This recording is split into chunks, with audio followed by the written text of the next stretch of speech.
देखिए भैया, इस कांड का नाम सुंदर कांड इसलिए पड़ा क्योंकि यह कथा सुंदर नाम के पर्वत पर शुरू हुई और सुंदर नाम के पर्वत पर ही विराम हुई, इसलिए यह कथा का नाम सुंदर कांड। और कुछ लोग कहते हैं कि यह कथा ऋष्यमुख पर्वत पर हुई थी। अब कई सारे जगह पर अनेक अनेक वर्णन मिलते हैं। ऋष्यमुख पर्वत पर अनेक शास्त्र पुराणों में सब प्रकार का वर्णन है, लेकिन सुंदर कांड का इसमें यही दिया गया है कि सुंदर नाम के पद पर कथा शुरू हुई और वही जगह कथा विश्राम हुई, इसलिए यह कांड सुंदर कांड। और इसी कांड में हनुमान जी को अजर और अमर होने का वरदान मिला, इसीलिए यह कांड सुंदर कांड। और तीसरा, इसी कांड में राम जी की और सीता जी की दोनों की दुख की निवृत्ति। राम जी भी दुखी में थे और इधर सीता जी भी दुख में थे, तो इन दोनों की दुख की जो निवृत्ति नाम सुंदर कांड। आगे देखें तो इसी कांड में हनुमान जी को अजर और अमर होने का वरदान मिला है, इसीलिए यह कांड सुंदर कांड।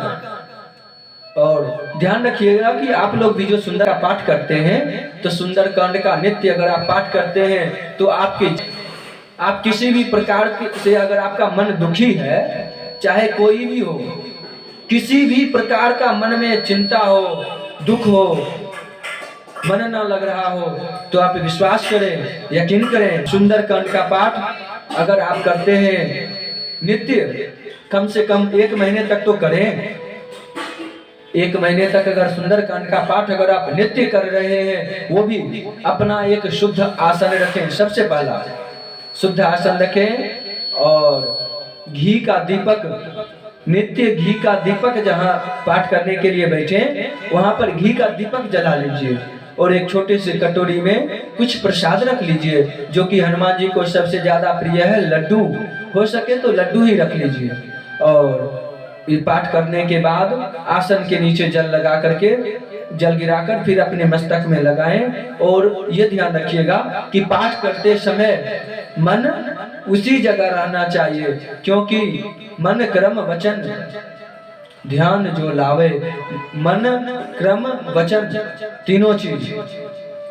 अब मन कहें तो मन हम कर रहे हैं यहाँ और मेरा मन कहीं अलग जा रहा है, तो हाँ, मन तो चंचल है ही, उससे फिर कंट्रोल करके फिर वहां पर लाइए। अगर आप ऐसा करके सुंदरकांड का पाठ करते हैं तो आपके मन में जो भी इच्छाएं हैं वह सब इच्छाएं पूर्ण हो जाएगी।